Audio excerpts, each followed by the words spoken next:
السلام علیکم ورحمۃ اللہ تعالی وبرکاتہ۔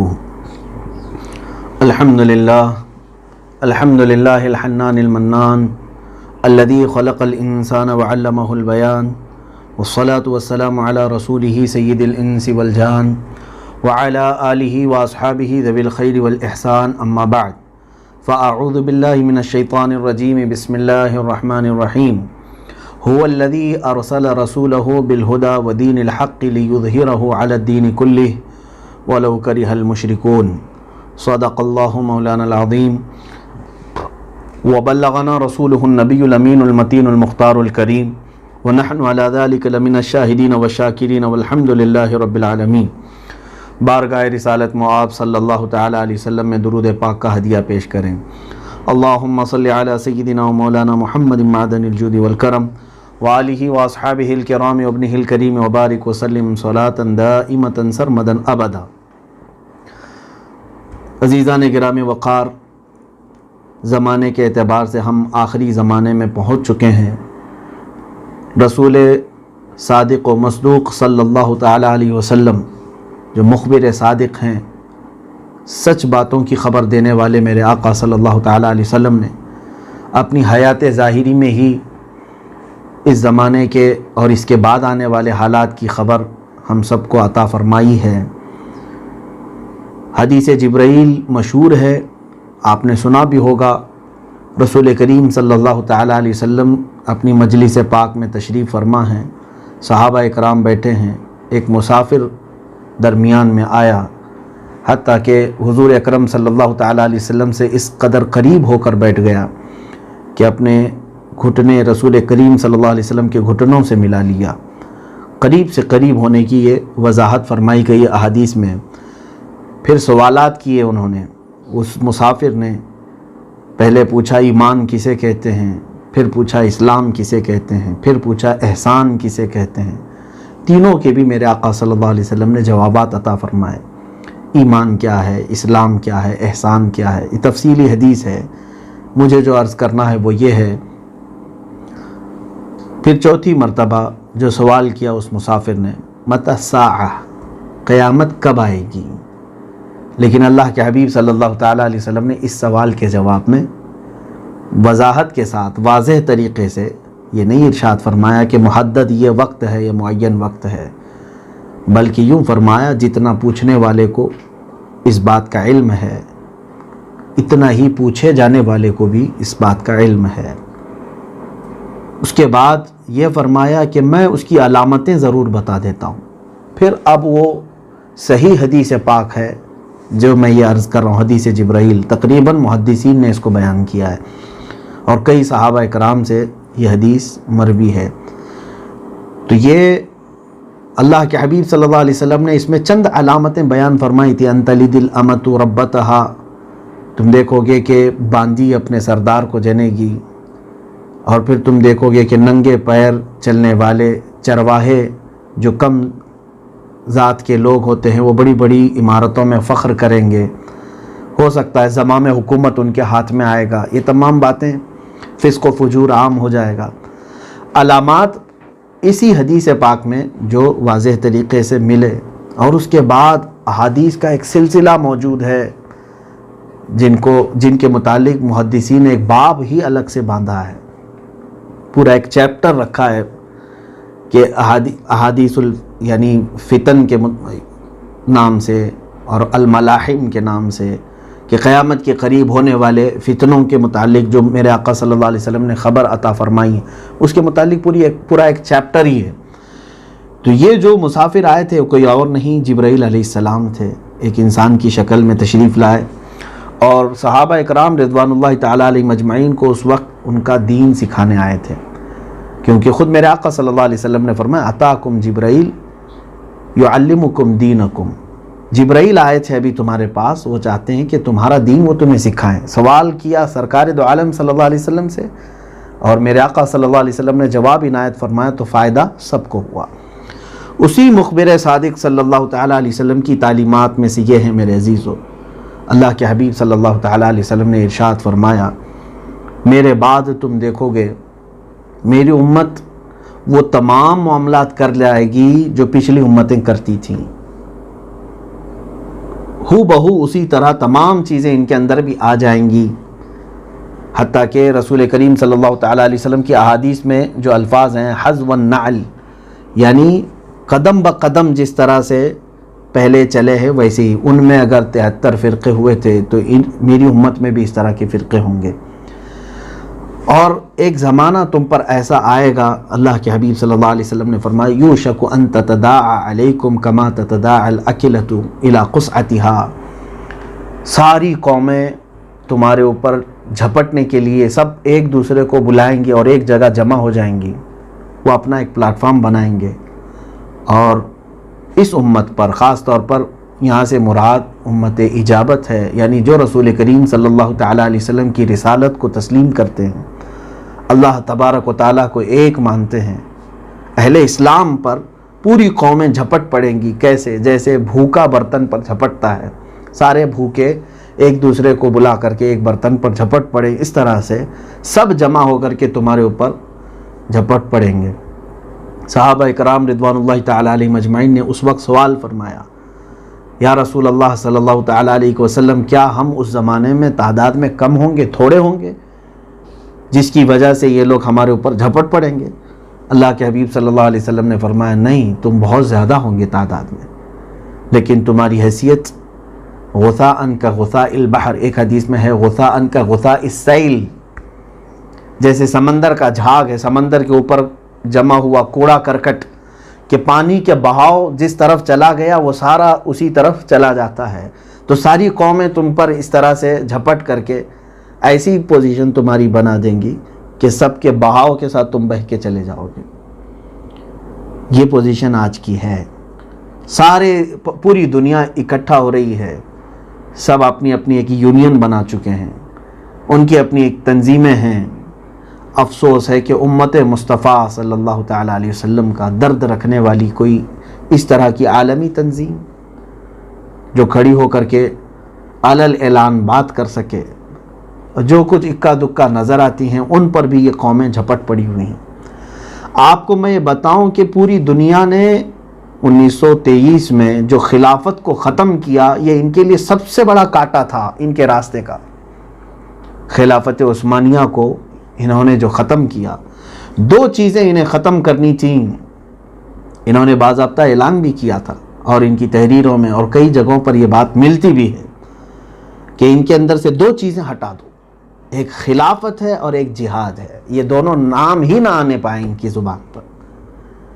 آج ان دو لفظوں سے یہ اس قدر خوفزدہ بھی ہیں اور بلکہ چڑھتے بھی ہیں۔ اگر کسی نے خلافت کی بات کر دی تو ان کو ایسا لگتا ہے کہ یہ آتنکوادیوں کی ایک جماعت ہے، یہ خلافت کا نظام قائم کرنا چاہتے ہیں۔ تمہیں معلوم ہے آتنکوادیوں نے خلافت قائم کی تھی، عدل و انصاف کے پیکر جو پوری دنیا میں مشہور ہوئے، انہوں نے خلافت کا نظام چلایا ہے۔ میرے آقا صلی اللہ تعالیٰ علیہ وسلم کے بعد سیدنا ابو بکر صدیق رضی اللہ تعالیٰ عنہ سے جو خلافت چلی ہے، مجھے بتائیں ایک بھی ایسا عمل صدیق اکبر کا ہو، فاروق اعظم کا ہو، عثمان غنی کا ہو، حیدر کرار کا ہو رضوان اللہ تعالیٰ علیہ مجمعین، جس میں ظلم کا شبہ بھی پایا جاتا ہو؟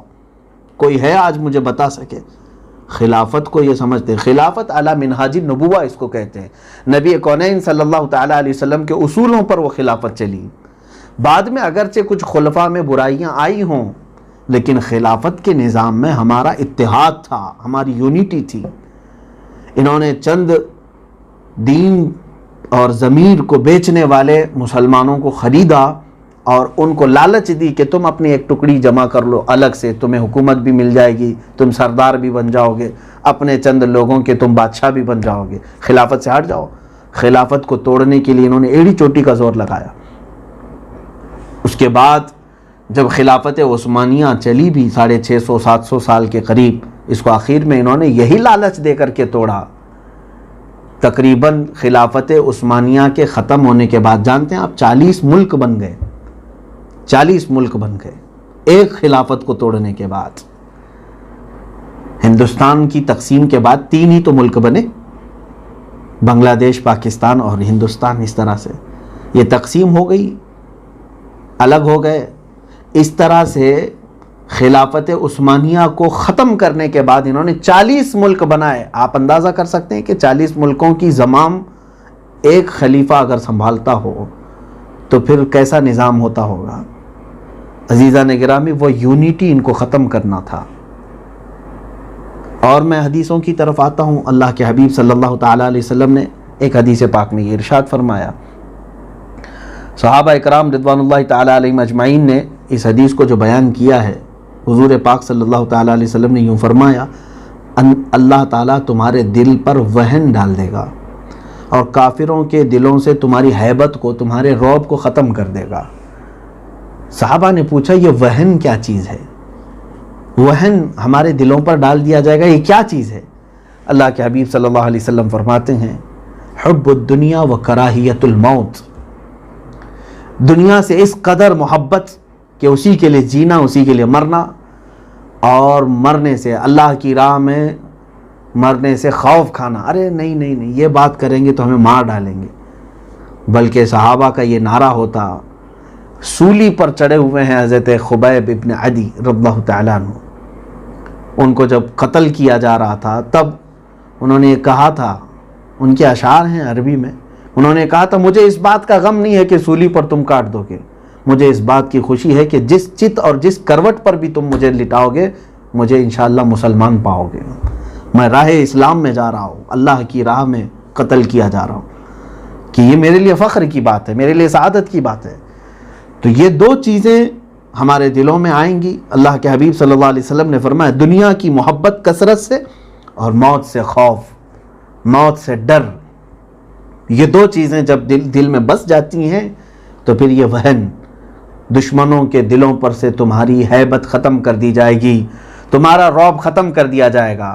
اور ہو بھی رہا ہے ایسے ہی ہے کہ یوں سمجھ لو کہ شیر کو ایک مرغا ہانک رہا ہے، شیر کو ایک کتا چلا رہا ہے، شیر کو ایک چھوٹی سی بکری چلا رہی ہے. کیوں چلا رہی ہے؟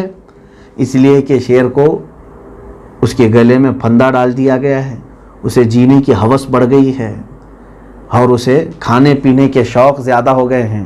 اس کو ایسا لگنے لگا ہے کہ بکری کے اگر میں بات نہ مان لوں تو مجھے یہ ساری بکریاں مل کے مار ڈالیں گی، جبکہ صرف اس کی ایک چنگھاڑ سے ساری بکریاں ختم ہو جائیں.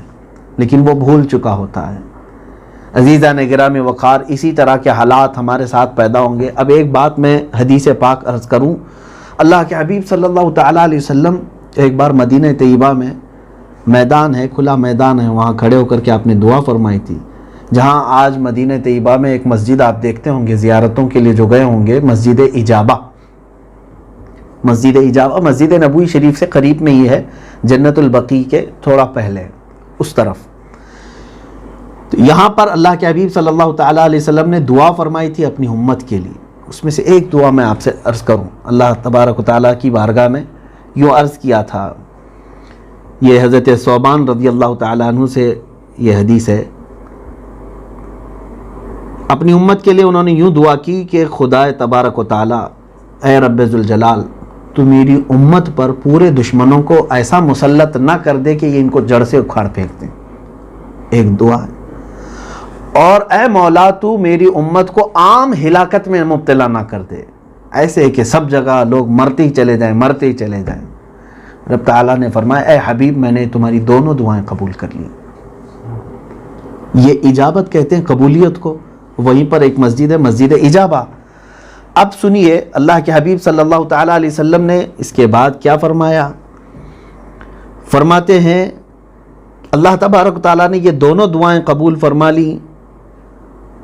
آخر میں آپ فرماتے ہیں مجھے بڑا خوف اس بات کا نہیں ہے کہ دشمن میری امت کو قتل کر دیں گے، جڑ سے نکال پھینکیں گے. مجھے اس بات کا ڈر نہیں ہے کہ ساری میری امت کو یہ لوگ ختم کر ڈالیں گے. خوف اس بات کا ہے، اندیشہ اس بات کا ہے کہ یہ آپس میں ایک دوسرے کو مار دیں گے. یہ ہے ہماری کمزوری. یہاں ایک دوسرے کے قتل کو ہم نے حلال سمجھا، ایک دوسرے کی برائی کو، ایک دوسرے کی ٹانگ پکڑ کر کھینچنے کو ہم نے سب جائز سمجھ لیا ہے. عزیزان گرامی وقار، وَذَلِكَ لِكَثْرَةِ اخْتِلَافِهِمْ وَتَفَرُّقِهِمْ وَتَمَذْهُبِهِمْ. یہ فرمایا گیا ان کے کثرت اختلاف کی وجہ سے، ان کے کثرت فرقہ بازی کی وجہ سے، ان کے بہت زیادہ الگ طریقے بنا لینے کی وجہ سے یہ معاملات آئیں گے کہ یہ امت کثیر تعداد میں ہو کر کے بھی مغلوب ہو جائے گی۔ مغلوب کہتے ہیں جس پر دوسرے لوگوں نے غلبہ کر لیا ہو۔ عزیزان گرامی وقار، یہ ہم آخر الزمان میں ہیں اور ہم دیکھ رہے ہیں اس کا علاج کیا ہے، ہم ان تمام حالات سے کیسے نکلیں۔ اس کا علاج ہمارے خود اپنے اندر، ہماری ذات میں موجود ہے کہ ہم، مولانا کی بات میں ایک پیش کرتا ہوں، مولانا روم فرماتے ہیں کہ انسان کی مثال ایسی ہے جیسے کہ دیوار شیشے کی تھی، دن میں سورج نکلا اور دیوار پر سورج کی روشنی پڑی تو ظاہر سی بات ہے دیوار کیا ہوگی؟ دیوار چمکے گی۔ تو اس دیوار کو یہ سمجھ بیٹھا کہ اتنی خوبصورت ہے، اتنا چمکتی ہے، اتنا اجالا دیتی ہے، یہ بہت اجالا دیتی ہے۔ مولانا فرماتے ہیں جبکہ اسے یہ معلوم نہیں ہے کہ یہ ساری روشنی دیوار کی نہیں، یہ کس کی ہے؟ سورج کی۔ اگر سورج ہٹ گیا تو اس دیوار کی کوئی حیثیت نہیں، نہ اس کے اندر چمک پیدا ہوگی، نہ وہ روشنی پیدا کر سکے گی۔ اسی طرح کوئی پتھر چمکتا ہو تو سورج کی روشنی سے چمکتا ہے۔ تو مولانا فرماتے ہیں انسان ایسی ہی دنیا کی ان فانی چیزوں سے دل لگا بیٹھا ہے جو عنقریب فنا ہونے والے ہیں۔ تمہیں دنیا میں جو کچھ بھی حسین چیز دکھ رہی ہے یہ قدرت خداوندی کا مظہر ہے، اگر اللہ نہ چاہے تو یہ ساری چیزوں کی رونق ختم ہو جائے گی، تمہارا دل اٹھ جائے گا۔ تو کیوں تم اس قدر ان تمام چیزوں پر اپنے آپ کو فدا کر بیٹھے ہو کہ اس دنیا کی خاطر اپنے رب کو بھولنا پڑ جائے، اپنے حبیب پاک صلی اللہ تعالیٰ علیہ وسلم کی بارگاہ میں آنا لوگوں کو پسند نہ ہو۔ اور یہ بھی سنیں اللہ کے حبیب صلی اللہ علیہ وسلم کی حدیث، تم دیکھو گے میرے بعد میری امت میں سے کچھ لوگ آئیں گے یستنون بغیر سنتی و یہتدون بغیر ہدی، فرماتے ہیں میرے طریقے کو چھوڑ کر دوسروں کے طریقوں کو اپنا لیں گے، اور میری ہدایت جو بتایا ہوں میں، جو اصول بتایا ہوں اس کو چھوڑ کر کے دوسروں کے اصول پر چلنے کو اپنا فخر سمجھیں گے۔ حضور اکرم صلی اللہ تعالیٰ علیہ وسلم نے اس زمانے کے متعلق جو خبریں دی وہ یہی ہے حالات کہ سنت مصطفیٰ صلی اللہ تعالیٰ علیہ وسلم آج کتنے لوگوں میں سے ہیں؟ ہم میں سے آپ کاؤنٹ کر کے بتا دیں، کروڑوں کی تعداد میں ہم ہیں، لیکن کتنے ایسے نظر آتے ہیں ہم جن کو دیکھنے کے بعد یہ لگے کہ یہ رسول پاک صلی اللہ تعالیٰ علیہ وسلم کے اصولوں پر چل رہا ہے، دین اس کے اندر رچ بس چکا ہے۔ کون ہے ہم میں سے اس طرح سے؟ ہم نے تو یہ سمجھ لیا ہے حضور اکرم صلی اللہ تعالیٰ علیہ وسلم کے جتنے اصول ہیں یہ سب صرف مولانا لوگوں کے لیے ہے، یا جو دین میں چلا گیا غالب آ گیا اس کے لیے ہیں، باقی سب میرے عزیزو یہاں سب کو ایک طرح سے رکھا گیا ہے۔ اس دین میں سارے لوگوں کے لیے میرے آقا صلی اللہ تعالیٰ علیہ وسلم کے نقش قدم پر چلنا ضروری ہے یا نہیں ہے؟ کیا صرف علماء مبلغین کے لیے، عوام الناس کے لیے نہیں؟ عام آدمی غلط کر کے یہ کہتا ہے میں تو ایک جاہل آدمی ہوں، میں تو عام آدمی ہوں، مولانا صاحب آپ ایسا کر رہے ہیں تو کیا تم رسول پاک کی امتی نہیں ہو؟ تمہارا رسول کریم صلی اللہ علیہ وسلم سے کوئی رشتہ نہیں ہے؟ عزیزان گرامی، یہ تفریق، یہ جو فرق پیدا کر دیا ہے جماعتوں میں، عوام کثرت سے ہیں آج لیکن دیکھنے میں نظر بھی نہیں آتی۔ میں نے غالباً اس سے قبل یہ بات کہی تھی، آزادی کے ناموں میں دو نام آپ سنتے ہوں گے، مولانا شوکت علی اور مولانا محمد علی جوہر، علی برادران ان کو کہا جاتا تھا۔ ان دونوں نے، مجھے ایک بڑے مفتی صاحب قبلہ ہیں، انہوں نے یہ بات فرمائی تھی کہ ناگپور میں ان لوگوں کا نزول ہوا، تھوڑی دیر کے لیے ٹرین سے اترے تھے، تھوڑی دیر کے لیے، تو انہوں نے تمام لوگوں سے کہا تھا دو چیزیں تم لازم کر لو آج کے دور میں، پھر بہت ساری چیزیں کرنے کی ضرورت نہیں۔ لوگوں نے پوچھا کیا ہے؟ کہا تم ہمیشہ اپنے سروں پر ٹوپی پہنو اور اپنے چہروں پر داڑھی سجا لو۔ کہا کیوں؟ یہ دو چیزوں سے کیا ہوگا؟ کہا بات یہی تو ہے، تم کروڑوں میں ہو دکھتے کہیں نہیں ہو،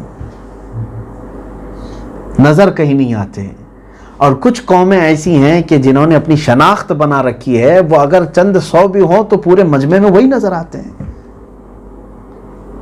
تم خود اپنے آپ سے پوچھو یہ سوال۔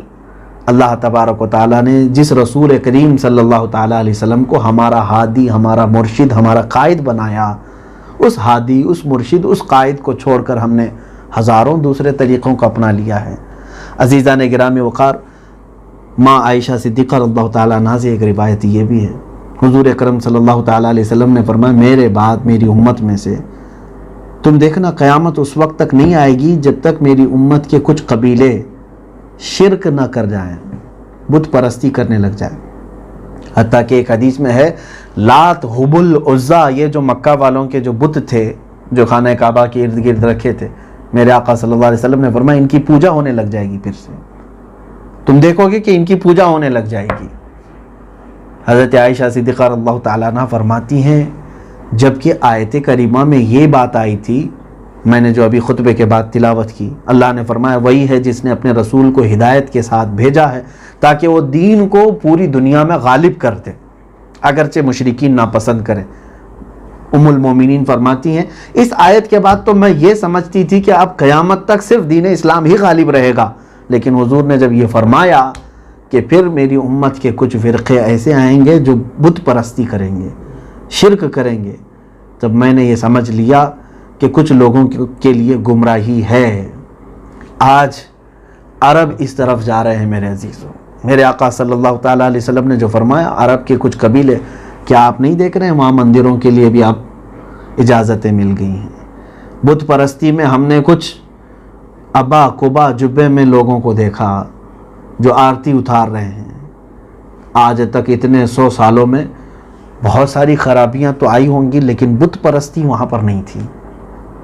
جزیرۃ العرب جس کو کہا گیا ہے، عرب شریف، یہاں پر رسول کریم صلی اللہ تعالیٰ علیہ وسلم نے جب پاک فرما دیا شرک سے، بت پرستی سے، تو یہ زمین آج تک بت پرستی کی طرف دوبارہ نہیں آئی، لیکن اب ہونے لگا۔ پچھلے سال ان لوگوں نے ایک بڑا ایونٹ جو گانے والوں کے لیے، اب یہ سب آرکیسٹرا وغیرہ ساری چیزیں کر رہے ہیں نا، سعودی عرب میں تو یہ سب چیزیں اب حلال ہو گئی ان کے نظر میں، سینما، تھیٹر سب انہوں نے اوپن کیے، اور اس کے علاوہ انہوں نے بہت بڑا فنکشن رکھا تھا جس میں مرد اور عورتیں، کون سے مرد اور کون سی عورتیں، کوئی نان مسلم تھوڑی نا، مسلمان عورتیں، مسلمان مرد اس میں شریک ہوئے، گانے بجانے ہوئے، لیکن پیچھے جو بیک گراؤنڈ میں تصویریں تھیں وہ گنپتی کی بھی تھیں۔ غالباً یہ ہولی یا دیوالی کے تہوار پر انہوں نے منایا تھا، تو یہ اب عام سی بات ہو گئی ان کے لیے، عام سی بات ہو گئی۔ میرے آقا صلی اللہ تعالیٰ علیہ وسلم نے فرمایا تم دیکھو گے کہ میری امت کے کچھ قبیلے مشرکوں سے جا ملیں گے، اس وقت تک قیامت نہیں آئے گی۔ میں سمجھ رہا ہوں یہ وہی دور ہے جس میں یہ مشرکین سے جا کر کے اب مل چکے ہیں، اب یہود و نصارہ کے یہ خاص دوست بن رہے ہیں اور مسلمانوں کے دشمن ہو رہے ہیں۔ عرب کے کچھ قبیلے جن کو اللہ تعالیٰ نے بے پناہ مال و دولت عطا کیا ہے، بے پناہ ان کے لیے ذخائر کھول دیے رب تعالیٰ نے، ان کے ہاں پیٹرولیم کی مصنوعات سے لے کر سونا، تمام تر چیزیں زمین میں ان کے پاس خزانے نکل گئے، لیکن ان کی چربی اس قدر بڑھ گئی کہ یہ اسلام کو ہلکا سمجھنے لگے۔ کعبۃ اللہ اور مدینہ طیبہ کی حرمتیں ان کے نظر میں کم ہو گئیں۔ عزیزان گرامی، یہ وہ آخر الزمان میں ہم ہیں، زمانے آخری میں، جس کے متعلق اللہ کے حبیب صلی اللہ علیہ وسلم نے فرمایا تم دیکھو گے کہ کچھ قبیلے مشرکوں سے جا ملیں گے، اور یہ مل چکے۔ آج ان کا تعلق، آج میں اگر بتاؤں، اسرائیل سے اتنا گہرا ہو گیا، جو اسرائیل قاتل ہے، ہزاروں نے، لاکھوں فلسطینی ناحق قتل کا، مسلمانوں کا، یہ قاتل ہے، پوری دنیا جانتی ہے، اور انہوں نے بیت المقدس پر ناجائز قبضہ جمانے کی ہر ممکن کوشش کر لی ہے۔ پوری دنیا میں اگر کوئی ایک بڑا وائرس ہے تو یہی ہے جو ہر ایک کے لیے خطرہ بنے ہوئے ہیں۔ اگرچہ دنیا ان کو تسلیم کر چکی ہو، لیکن اندرونی طور پر سب کو معلوم ہے بالواسطہ یا بلا واسطہ سب کا تعلق اسرائیل سے ہے۔ ابھی چند دنوں پہلے اسرائیل کے ہی پرائم منسٹر نے علل اعلان یہ کہا تھا کہ پوری دنیا کی تقریباً جو بڑی کمپنیاں ہیں وہ سب ہمارے پاس ہیں، جتنی بڑی بینکیں ہیں ان کے سب کے مرکز ان کے پاس ہیں، پوری دنیا کو۔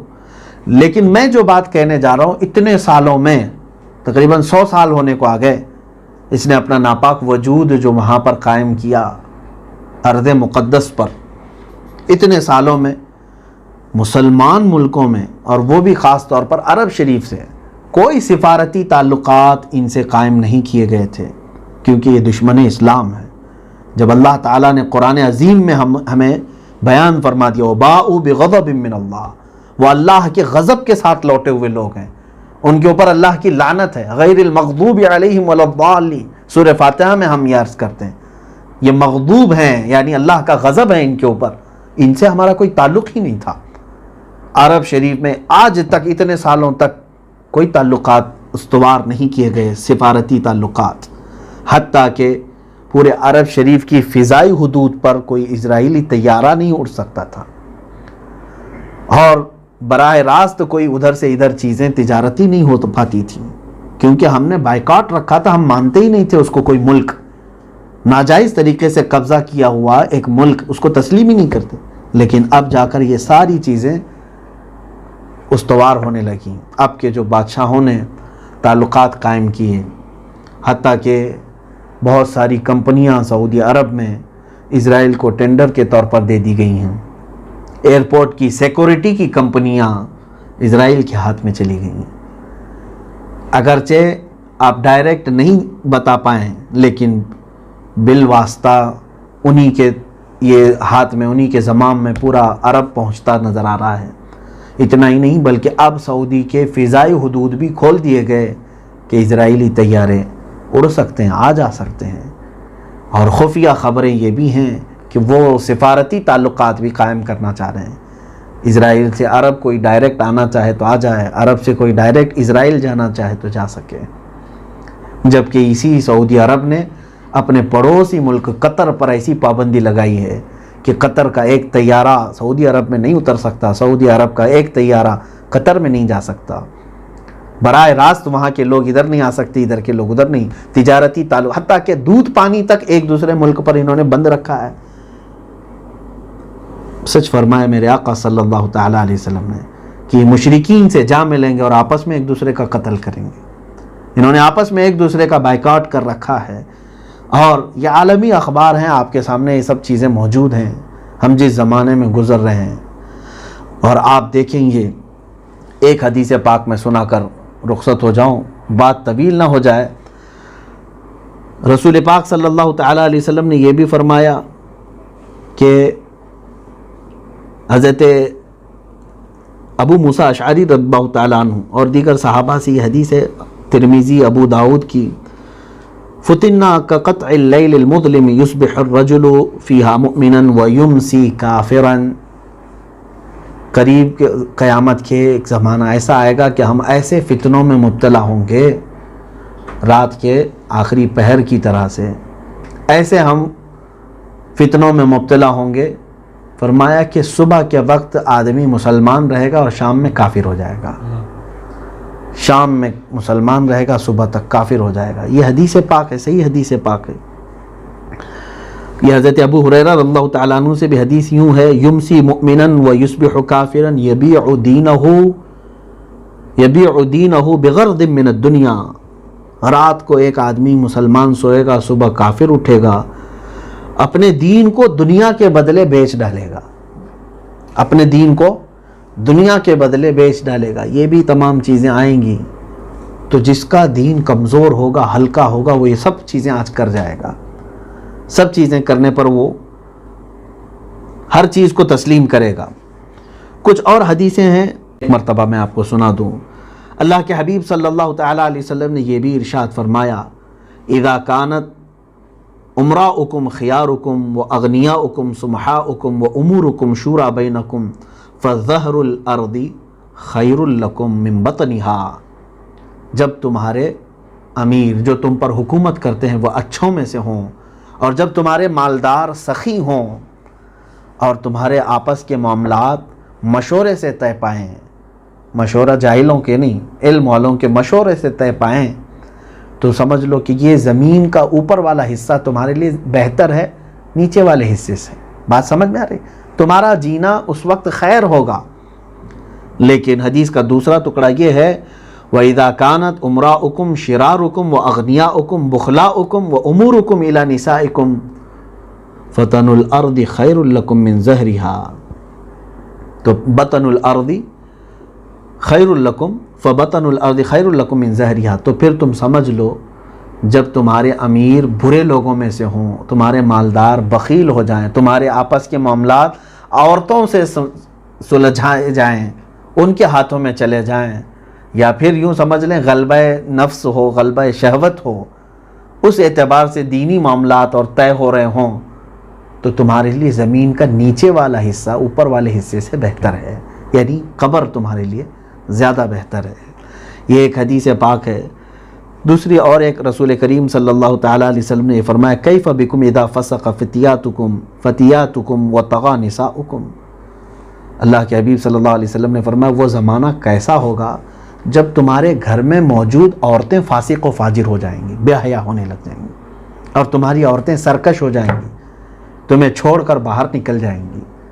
یہ بات کیا آج پاکستان کی ان سڑکوں پر ہم نے نہیں دیکھا جنہوں نے بینر لے کر کے نکل کر یہ اعلان کیا ہمارا جسم ہماری مرضی؟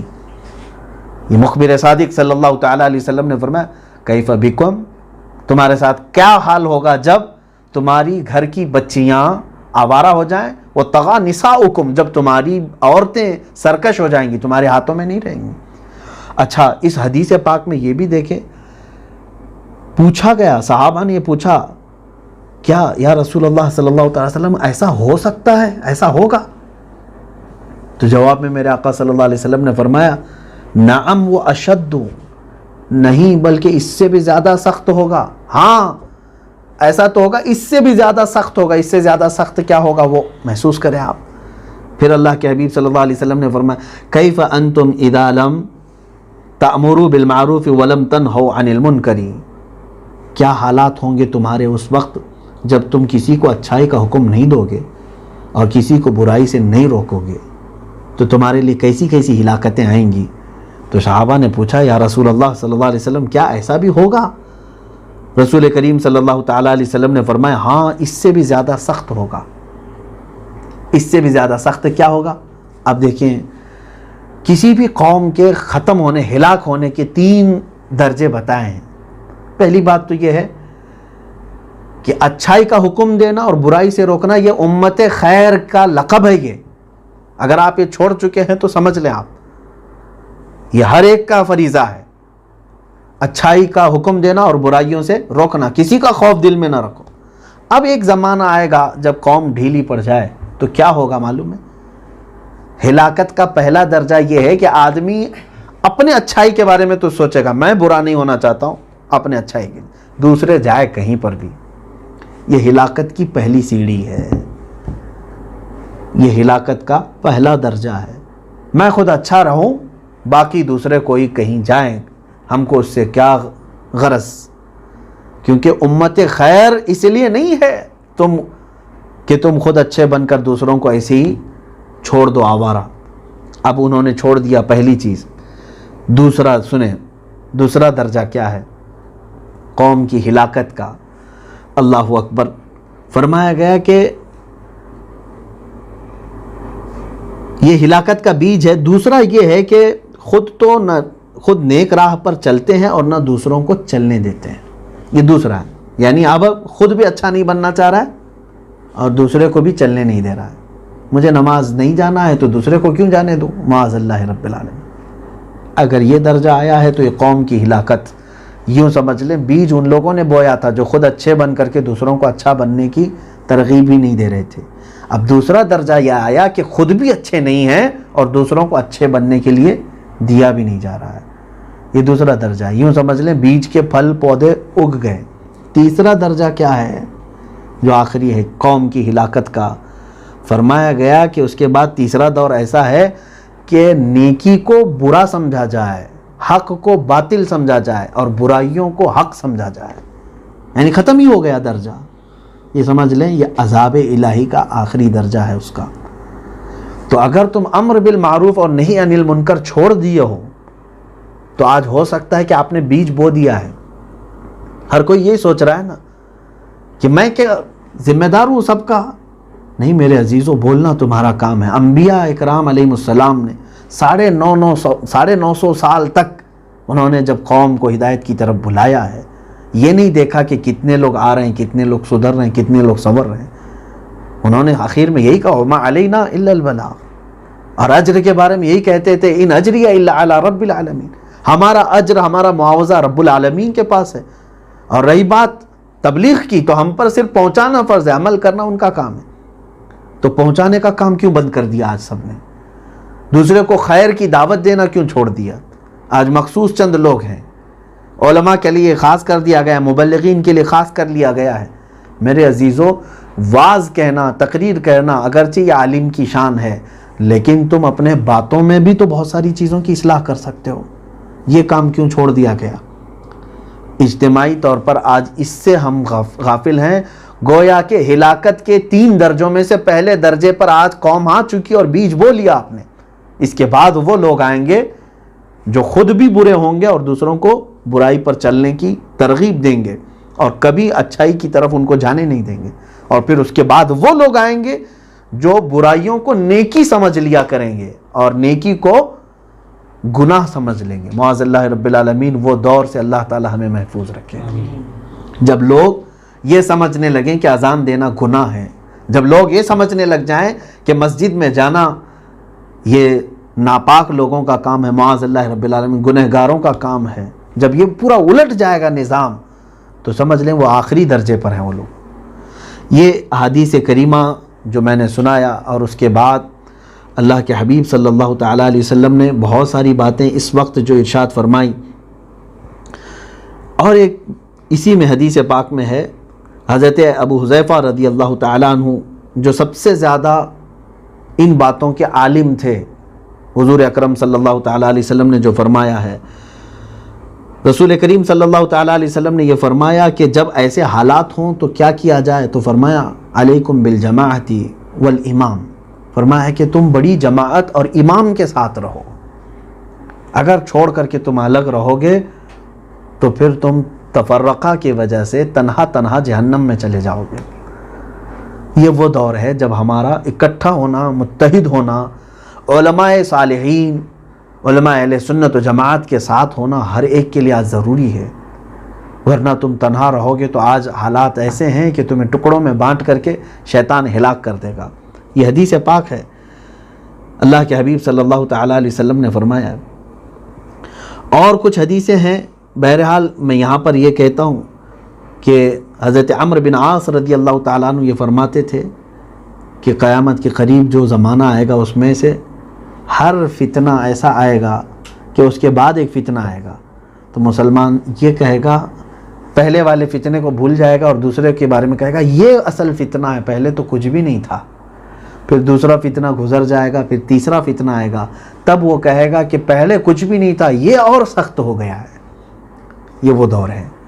آپ دیکھیں ایک کے بعد دیگرے ہم پر جو بلائیں آ رہی ہیں، ہم پہلی چیز کو بھول جا رہے ہیں اور دوسری چیز کی طرف ہم پھر اب اس کے استقبال کے لیے تیار ہیں۔ فتنہ آزمائش کو کہا جاتا ہے، یہ سب آزمائشیں ہیں۔ آج جو ہم لوگ آزمائے جا رہے ہیں بیماریوں سے، اس کی جگہ جگہ چرچے، لیکن اس سے پہلے تھوڑے دن پہلے میں سمجھتا ہوں 2 مہینے گزرے ہوں گے جس فتنے کا کثرت سے تذکرہ کہیں کسی سے سنائی دے رہا ہے آپ کو؟ جہاں کھولو، واٹس ایپ کھولو، کسی کے سٹیٹس دیکھو، سب اسی فتنے۔ کیا ہمارے ہندوستانی ظالمانہ نظام کو لانے کی کوشش کر رہے تھے کچھ حکومت کے کارندے، کسی ایک قوم کو ٹارگٹ کر رہے تھے، یہ تمام باتیں چل رہی تھیں، وہ بھی ایک فتنہ تھا، لیکن اس کو بلا دیا گیا۔ ہم بیماری کے فتنے میں اس طرح سے آج ملوث ہیں اور یہ کہتے ہیں اس سے بڑا تو یہ ہے۔ ہم دیکھنا اس کے بعد قحط سالی کا دور آئے گا، جب بھوک مری ہوگی تب تم کہو گے وہ پہلے کچھ بھی نہیں تھا، یہ اور زیادہ ہے۔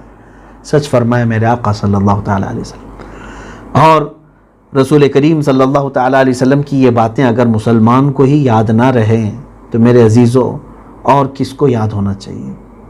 یہ کتنی بڑی بات ہے کہ اللہ کے حبیب صلی اللہ تعالیٰ علیہ وسلم نے ہمیں ساری باتیں بیان فرما دی ہیں۔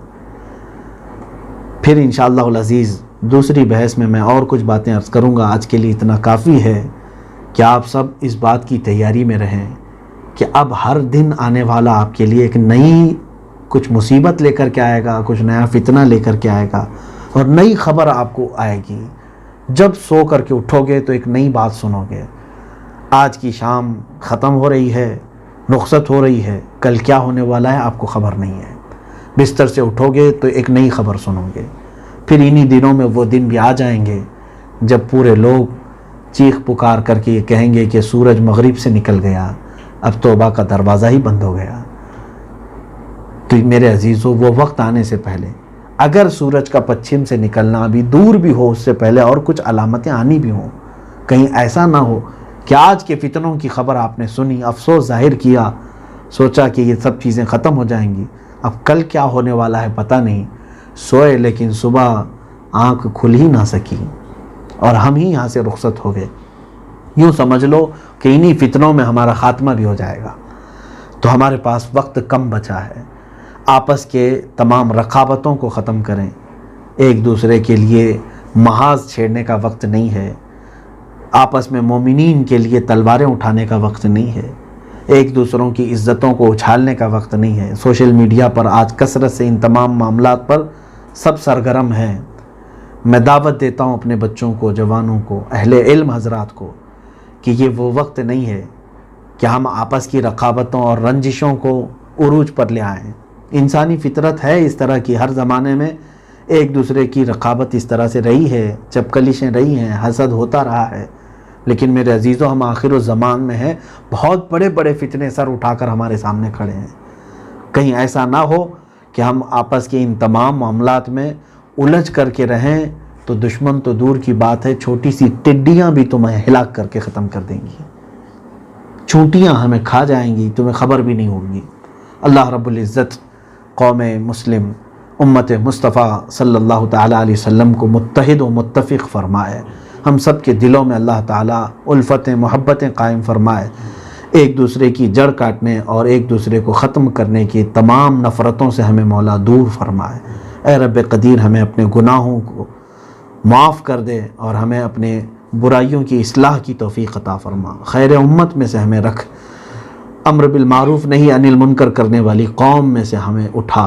الہ العالمین، پوری دنیا میں جہاں کہیں وبائیں، بلائیں اور فتن شرور ہیں مولا، ان سب سے اہل ایمان کی تو غیب سے حفاظت فرما۔